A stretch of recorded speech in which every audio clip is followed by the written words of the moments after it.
I love these papery straw flowers. They start out really red, but then they turn into a golden yellow.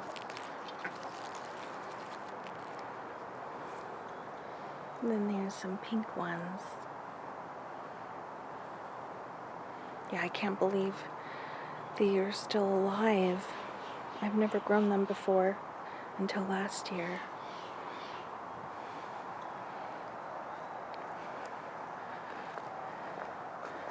And the rosemary's blooming.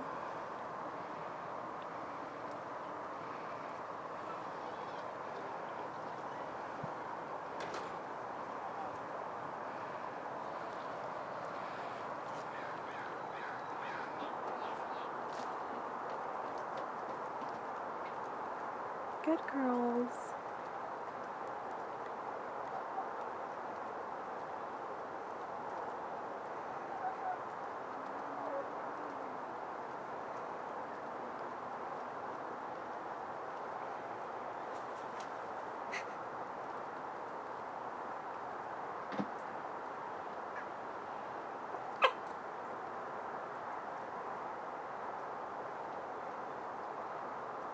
And here's some winter roses, the hellebores.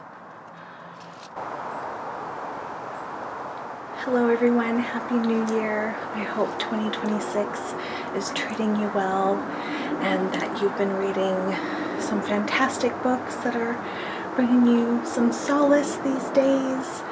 It seems as if the last time we spoke, the world is even more distressing, and I am at a total loss for words. But I've been reading and finding joy where I can get it, and I felt like filming outside today. The sun is out and there's a lot of winter blooming flowers that are putting on a glorious show. Winter here has been so mild. There's things that are already budding out and peeking through the mud over here, and we have a new winter daphne and manzanita that are both blooming for the first time.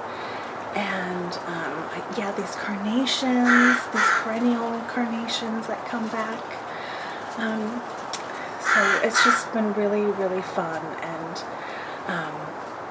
yeah, just a joy. I just love the symbolism of seeing flowers in the dead of winter. And the duckies are around nearby, playing and having a good time.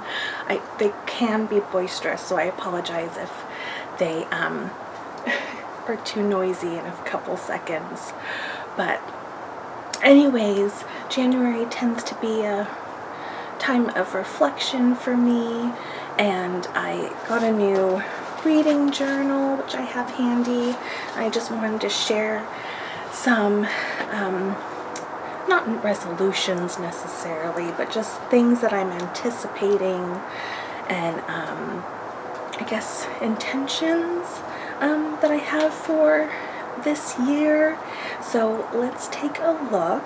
So one of the first things I've jotted down is I want to make an effort to read more diversely this year, whether that be reading more challenging books, whether they're banned or just the subject matter I find to be challenging, and some read-alongs and readathons that are I want to participate in that will help me meet that intention, is continuing my Women in Translation yearly challenge. I fell behind on this a bit last year. I only read 4 translated works, but I've written down that I want to try to read 1 to 2 translated novels per month, and ones that I'll share with you real quick. So I have Fair Play by Tove Jansson, and this sounds like it's semi-autobiographical. It's about two women artists and their loving relationship. It sounds like a slice of life. Tove Jansson's partner was Tulika Patilla, and she was a graphic designer, and it just sounds absolutely lovely. So I'm looking forward to this one.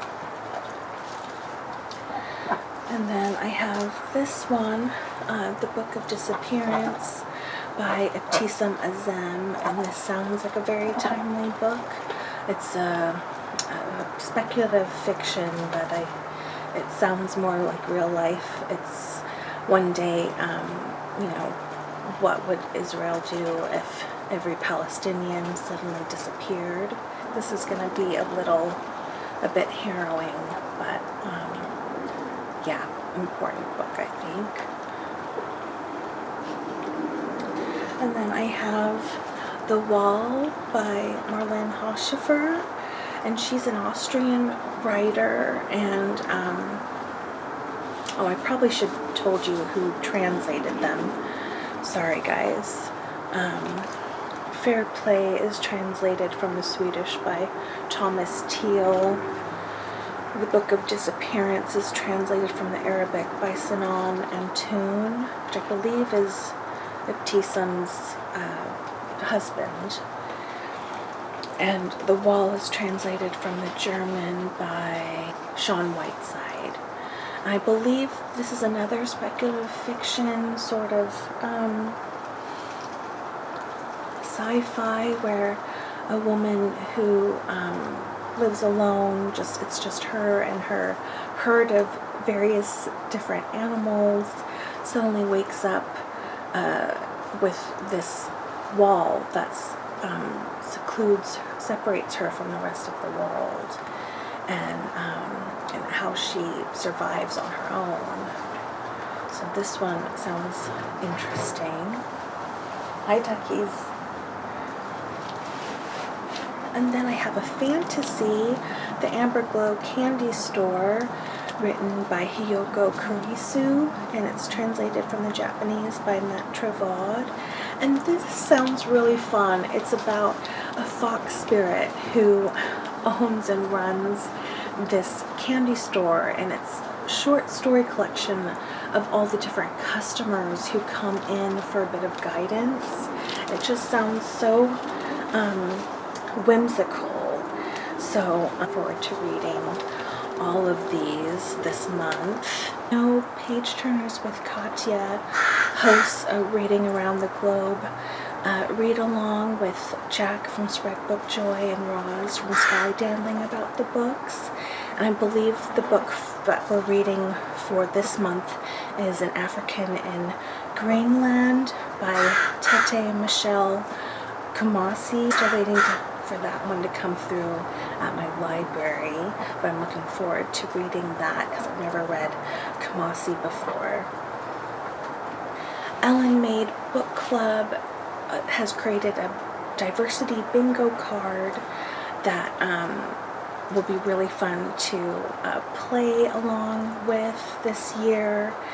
I might do a separate video of my rough draft TBR for that challenge. Another intention or goal that I have written down is to continue to read what I own, and really want to focus on reducing the amount of new books that I bring home for myself. This totally excludes gifts that I buy for friends and loved ones.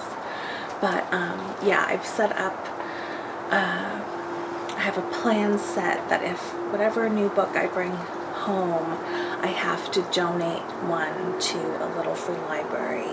A couple more intentions that I've written down is to support more indie published authors. I also fell behind on this a bit last year. And attend the Portland and Las Vegas book festivals. I think Portland's happens in the summer, and then later in the autumn is when Las Vegas has theirs, so I'm looking forward to attending those. And then I've written down, I think the most important one really is to nurture booktube friendships, just to connect with you guys here, and just to be more supportive of other content creators, whether that's, you know, participating in their TBR games or readathons. I do look forward to that, and I've fallen behind with the holidays with watching everyone's wonderful channels, but yeah, I'm hoping that when things get less busy and hectic, I'll be able to do more of that.